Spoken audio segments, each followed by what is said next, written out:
Hello, I'm Dan Sigmund, and in this video we are going to explain the Honor School Master Facilities Report that was introduced to us at the December board meeting of the Board of Education. And we will talk a little bit about the referendum that is being proposed. I am going to present the facts as I heard them presented to me by the board and administration. I want to be fair about this. Here's how they presented it. And then following that presentation, I'm going to bring forward some concerns I have, some red flags that I believe went up.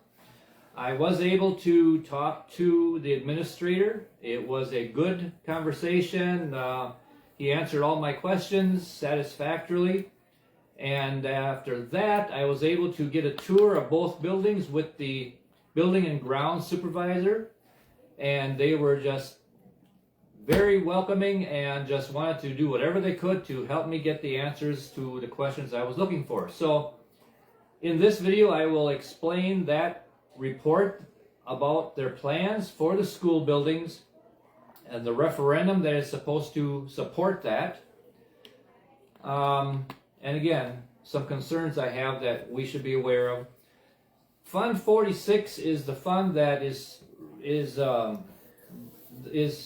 was there for the consolidation. After the consolidation of Herman, Neosho, and Salesville, their Fund 46 was used to hold money for capital improvement savings. But I saw that it also says and budget. There was $3.3 million at the initial consolidation from what I've been told. Right now there's $2 million in it. Evidently there was some debt that had to be paid. I don't know if there was some retirement, someone had said that had to be taken care of when the consolidation occurred, but we end up with $2 million in this fund, which is supposed to be for capital improvements. It was frozen for 6 years. They could not use it. It was frozen and saved for a future day. And that 6 years is up now. The administrator said that's why the board took a look into the building projects, the facilities, what kind of shape they were in, because now this $2 million is opening up. What should we do with it? So what are they going to do with it? They decided to get someone in to assess the buildings, to figure out what kind of shape they're in and what kind of work would be needed for these buildings. At the end of it all, we are now looking at a $23 million referendum in April to be used for this concern. Now, there were two options identified at the December board meeting. Option number one was called a two-site option. In other words, let's take our two buildings, Neosho and Rubicon, and fix them up. Let's renovate them and repair them and do what has to be done to make them like new, is what it looks like it would be. Any major work becomes very expensive because these two old buildings have been grandfathered. They do not have to meet all ADA guidelines. They do not have to meet all the new construction codes because they are an old existing building. If we just change the wallpaper or put a little different thing on the wall here, that doesn't affect the grandfathering. But if you do any major work, like changing how a door opens or moving walls or anything like that, then you lose that grandfather. And when that happens, everything blows wide open and everything has to be brought up to snuff. That's why it was such an expensive deal, is the way it was explained to me. So we then were told both buildings would need, if we did this major construction, they would need new entrances, a new well. The reason we need a new well on both sites is because the wells are too close to the building for code. So if we do any kind of major construction, those wells have to be left, and we have to drill a new well further away. That's the only reason we would need new wells. New bathrooms, that's for ADA compliance. There's not enough room to get around in some of the bathrooms for wheelchairs, etc. New lockers, something is with the lockers for code.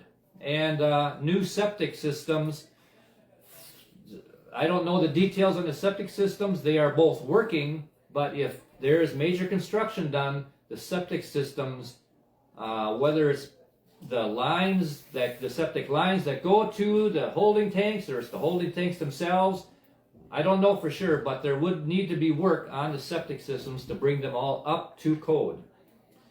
Now, in addition, what their plan is for the two buildings, if we would repair them, they would both need a new roof. Some parts of the buildings have older roofs and some are newer roofs, but if this is all going to be done, they would want to make sure everything all works together, evidently. Some walls would need more insulation because the buildings were built in 1952 and 1958. Neosho 1952, Rubicon 1958. Things weren't done the same back then. They would want new flooring because if you put new septic lines in, all those lines are under the floor in the buildings. There's no basement, for the most part. So you'd have to put new flooring in, and they would get more efficient flooring. It wouldn't have to be cleaned as often, or it's easier to take care of. They want to add sinks in every classroom that does not have any sinks. They want to replace the entire HVAC system. Right now, they are all working. Both buildings received a new HVAC condensing unit with COVID money the last few years. So there are some nice pieces of equipment on both buildings. But if they did this work, they would want to put a chiller on each building, which is a much more expensive, bigger outfit, one unit to handle everything. They would want to update the electrical system. When you add on the buildings, sub-panels get added. You don't have new panels in the same room that all the other panels are in. You have wiring that goes to a sub-panel, and that sub-panel is distributing electricity in the new addition.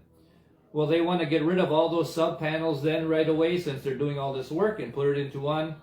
Neosho School would need new windows. Some of them are very old and breezy in the wind and the cold.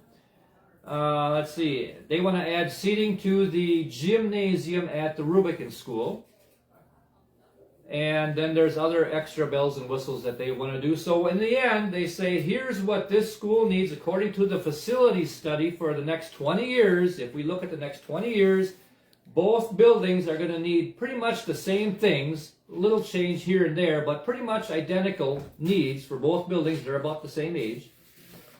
Estimated cost for both buildings to update them, $22 to $30 million. And I go, well, that's quite a chunk of change, but that's because there's some major work being done here.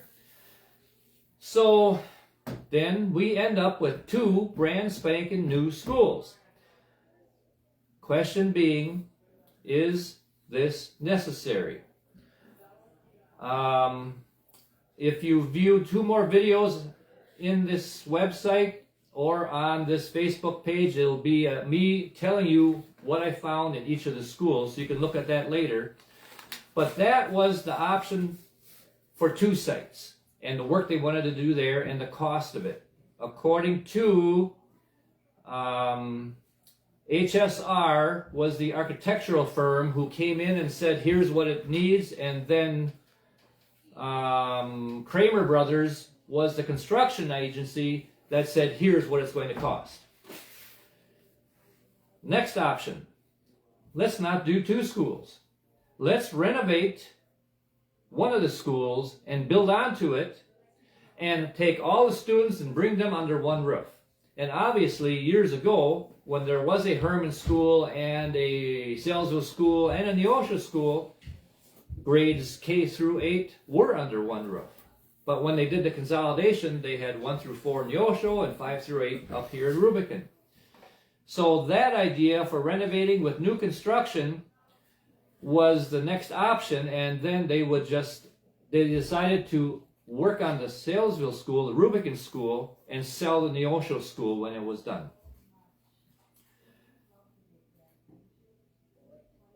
How are they going to do that? In the Rubicon School, they would take and gut out the older part, just open it all up, and then rebuild it to new condition. They would add another gymnasium, and they would add seating for that. They would add 4 classrooms 2 rooms for daycare. They would add some office space. They would add locker rooms. They would expand the parking outside. They'd have to put a little water retention pond right next to Highway P to collect the water from parking lot and all the building. The building was 40,000 square feet in size, and they wanted to add another 30,000 square feet after this is all said and done. What's interesting is that the 2 schools combined are 4,000 square feet more than what this final project will give us. Pretty close. But the cost on this project of a single site comes to 23 to 28 million. It is almost the same. But they said we can gain $16 million in savings over 20 years by getting rid of redundant costs, duplicated services, duplicated staff, so they could get rid of some staff members that are in both schools. They could take the services that service both schools, electrical being one, and all these things will be combined then or cut in half. And you end up then, they said, with a cost of $7 to $12 million to do the single site versus the 22 to 28 million to do the 2 schools. So when you see those numbers, you say, well, that's easy. Well, we just have to build 1 new school and we're going to save $16 million and it'll only cost us 12. Then why are we borrowing 23? But this construction would be taken care of over a 3-year period. So there'd be some juggling around, some things done in the summer, and then the kids have to go somewhere in the winter when this is being fixed. It wouldn't be convenient, but they had it figured out. The school board is choosing the single site option, and they're asking for $23 million to be paid over 22 years at an interest rate of 5 to 5.25%. And all these numbers are planning estimates only. The paperwork says rates are subject to change. Which way do you think they would go? So the borrowing is going to affect your taxes. The referendum is out there in April for you to vote on. Well, do you want to borrow $23 million or do you not want to borrow $23 million? And they presented the information that the borrowing will add $300 of tax to every $100,000 of property value. So just look at the property value of your property. How many $100,000 is it worth? And multiply that by $300 and you will come up with the increase in tax for you personally. And what I found interesting is that the portion of money you pay for honor school district right now will be doubled. What you pay this year will be doubled by if this referendum borrowing would be added to it, and that number that is added to it will not go down for 22 years. It may even go up because we don't know the interest rate for sure. So these numbers will be subject to change. This is how it's going to affect your pocketbook. And in the end, if you have this splashy new school, are the kids going to get that much smarter? I remember when I was in grade school, and it's funny, I went to that Rubicon school just after it was built, all the way through 8th grade. We had to go to a Hartford school in 7th grade while they put an addition on, and we came back for 8th grade. The facility really doesn't matter to the student. They're there to learn, they're there for sports, they're there for activities, they're there for whatever school. And so aesthetics are not as important as the teaching staff. So let's concentrate on that too. And I believe out of here we have a great teaching staff that doesn't need a new school necessarily, but you know, it would probably be nice. The mill rate was presented as an argument to go for this borrowing, that it will be affordable. And I want you to read the article on this website or on this Facebook page about the mill rate to understand what is happening with that argument. I won't go through it here. The video is getting long enough. But go to that article. So that's the proposal. So what are we supposed to think about it? After I received all the information and looked at both schools, here are some concerns I have. Number one, to determine the $25 million of projected costs to do the two-site or the single site, there was only one party that created the plan. Only one party, one business, created and came up with the cost of doing it. Only one company was in charge of each of those things. There was no optional designs.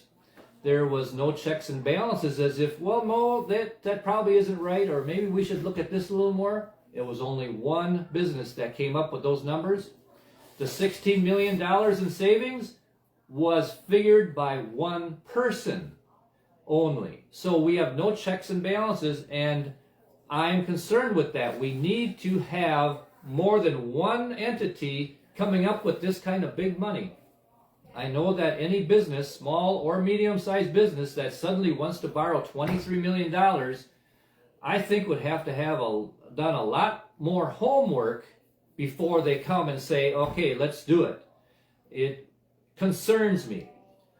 And one more consideration here that was not spoken of at any informational meetings: Dodge County is in a negative population growth. That means there are less people living in Dodge County every year.